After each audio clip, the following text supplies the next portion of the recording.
अभी देख लीजिए, अभी एक लड़के की किसी लड़की से शादी की बात माँ बाप चलाने लगे, ईमान का अंदाजा लगा लीजिएगा, वहीं पर फौरन बात होते होते होते होते बात आ जाएगी। बेटा क्या करता है कि कपड़े की दुकान है, 10 लाख रुपए की दुकान है, उस पर बैठता है। फौरन लड़के का बाप एकदम कहेगा कि जब 10 लाख की दुकान पे बैठता है तो कम से कम एक मोटरसाइकिल तो आप दे ही दोगे। मेरा बेटा 10 लाख की दुकान पे बैठता है, कपड़े की दुकान पे बैठता है, तुम्हारी बेटी को खिलाएगा पिलाएगा, तो क्या आप दुकान पे आने जाने के लिए क्या एक बाइक नहीं दे सकते हो? अभी पता चल जाएगा शादियों के मौके पर कि ईमान कितना % हमारे अंदर मौजूद है। मेरे भाइयों, मैंने कल के भी जलसे में कहा था कि जब कोई अपने बेटे के नाम पर बाइक मांगता है, मोटरसाइकिल मांगता है, तो अल्लाह की कसम मुझे ऐसा लगता है कि इससे बड़ा इंटरनेशनल भिखारी कोई है ही नहीं। मेरे दरवाजे पर कोई लगड़ा लूला आए, 100, 200, 500 रुपए देने में अच्छा लगता, कमाने के लायक नहीं है, हाथ कटे हैं, पैर कटे हैं, लंगड़ा है, आंखों से अंधा है, अल्लाह के नाम पे मांग रहा है, 100 रुपए दे दो बेचारे को, अच्छा लगता है क्योंकि वो अल्लाह के नाम पे मांग रहा है। अब ईमानदारी के साथ बताओ, ये हट्टा कट्टा नौजवान तंदुरुस्त और अपने बेटे के नाम पे कह रहा है 70,000 की बाइक दे दो, वो अल्लाह के नाम पे मांग रहा है, ये बेटे के नाम पे मांग रहा है। तो ईमानदारी के साथ बताइए कि इंटरनेशनल भिखारी कौन हुआ? जो अल्लाह के नाम पे 100 रुपए मांगता वो, या जो अपने बेटे के नाम पर मोटरसाइकिल मांग रहा है वो कौन है? ये आप फैसला करके बताइए कि इन दोनों में इंटरनेशनल भिखारी कौन है। अल्फाज मेरे कड़वे हैं, सख्त हैं, जहरीले हैं, लेकिन सुनना पड़ेगा आपको।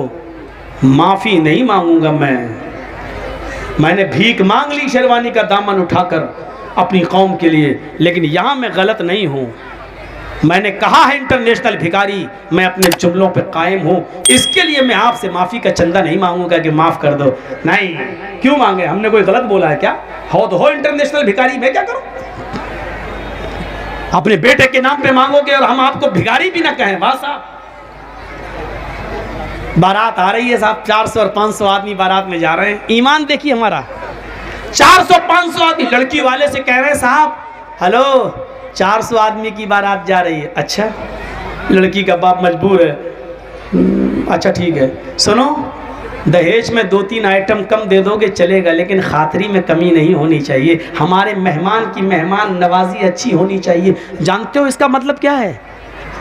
ये लड़के का बाप जो लड़की के बाप से कह रहा है मेहमान नवाजी अच्छी होनी चाहिए, इसका मतलब आप समझ रहे हो? इसका मतलब है मेरे साथ जो 250-300 बाराती आ रहे हैं, बाराती नहीं चोर जो आ रहे हैं, चोर भी नहीं, डाकू, ये लुटेरे जो हमारे साथ आ रहे हैं, इनको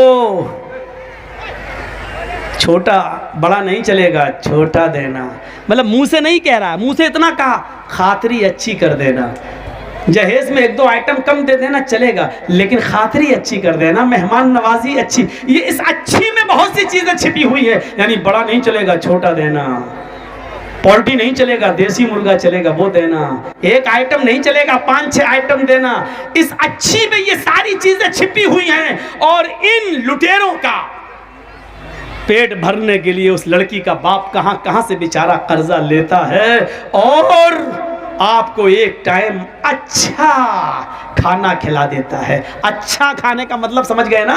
आपको बड़े का नहीं मटन खिला देता है, देसी मुर्गा खिला देता है, आपके पेट की जहन्नम को भर देता है। हालांकि इस एक दिन के खिलाने के चक्कर में उस लड़की के बाप को उसका कर्ज का अदायगी करते हुए कितना सूद देना पड़ता है, और कितने साल तक उसका कर्जा अदा नहीं कर पाता है वो बेचारा। कभी आपने उस गरीब बाप की गुर्बत की तरफ भी आपने ख्याल रखा है? इतना याद रखना, अगर आपने किसी गरीब की गुर्बत को नहीं देखा तो आप जालिम हो जाएंगे, आप जालिम कहलाएंगे। ये जमीन पड़ी है, ये खाली जमीन है जहां औरतें बैठी हुई हैं, मैं यही रहता हूं, थोड़ा पानी दीजिए, मैं यही रहता हूं, चलिए मान लीजिए मुझे मालूम है कि ये एक जमीन किसकी है। आपका नाम? शराफत अली इनका नाम है। मान लीजिए जमीन शराफत अली साहब की है। अब सुनिए, बहुत इंपॉर्टेंट बात बताने जा रहा हूं, सुनना पड़ेगा तुम्हें नहीं, तुम्हारे बाप को भी सुनना पड़ेगा। जब तक मैं यहां हूं, ये पावर मुझे मोहम्मद रसूलुल्लाह ने दिया है। बैठो यहां पर, सुनो। ये ज़मीन शराफत अली साहब की है, 2 लाख की ज़मीन है। मुझे मालूम है कि 2 लाख की ज़मीन है, लेकिन शराफत अली साहब की वालदा की तबीयत ख़राब है। इनको हॉस्पिटल में अपनी माँ का इलाज करा रहे हैं। अब जर्जीज साहब सोच रहे हैं कि शराफत अली अपनी माँ की तबीयत का इलाज कराने के लिए अपनी ज़मीन बेचेगा, क्योंकि उसके पास पैसा नहीं है। अब जर्जीज साहब उसकी ज़मीन बिकने का इंतज़ार कर रहे हैं और मजबूरी का फ़ायदा उठाना चाहते हैं कि 2 लाख की ज़मीन हमें 1.5 लाख में मिल जाए। शराफत साहब आए, जर्जी साहब आप मोहल्ले में अच्छे आदमी हैं, आप हमारी ज़मीन ले लीजिए। साहब हमें ज़मीन की ज़रूरत नहीं, और लॉकडाउन के बाद ज़मीन की कीमत बढ़ भी नहीं रही है साहब, हालात ख़राब नहीं है।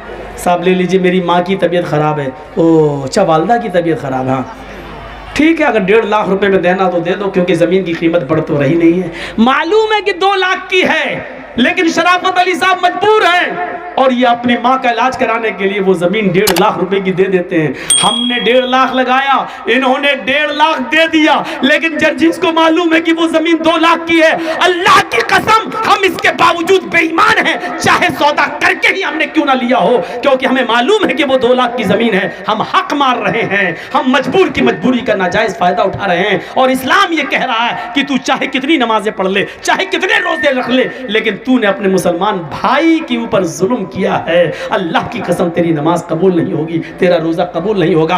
हम पढ़े कहाँ हैं? चले गए मस्जिद में, पढ़े आए 2 रकात नमाज पढ़ के, दाढ़ी पे हाथ फेर के निकल गए, लगता है जैसे अल्लाह पे बहुत बड़ा एहसान करके आए हैं, अल्लाह पे बहुत बड़ा एहसान करके आए हैं। जब तक तुम लोगों की मजबूरी का फायदा उठाओगे, तुम्हारी इबादत कबूल नहीं होगी। कभी आपने ये भी सोचा है कि साहब 2 लाख की ज़मीन है शराफत अली साहब की, इनकी माँ का इलाज होना है, बेचारे को ज़रूरत है पैसों की, चलो 2 लाख की ज़मीन को हम 2.25 लाख में ले लेते हैं, बेचारा अपनी माँ का इलाज करा रहा है। ऐसे किसी के सामने हाथ फैलाने में शर्म आ रही है, चलो 2 की ज़मीन हम 2.25 में ख़रीद लेते हैं, हमारी ज़मीन पड़ी रहेगी 2-4 साल, उसकी कीमत बढ़ जाएगी, लेकिन एक मजबूर आदमी बेचारा अपनी माँ का इलाज करा लेगा। कभी 2 लाख की ज़मीन को 2.25 लाख में लिया हमने? कभी 2 लाख की ज़मीन का 2.5 लाख दिया है? जब 2 का 2.5 नहीं दे सकते हो तो 2 का 1.5 देना भी जुल्म है, जुल्म है, जुल्म है, रब्बे काबा की कसम जुल्म है, और अल्लाह इसको माफ नहीं करेगा। मजबूर के मजबूरी का फायदा उठाएंगे आप? ईमान इस चीज का नाम नहीं। यही तो हमारी ईमान की कमजोरी है, यही तो हमारी ईमान में कमजोरी है। हमारी बुनियाद जब कमजोर है तो इमारत कैसे मजबूत हो सकती है?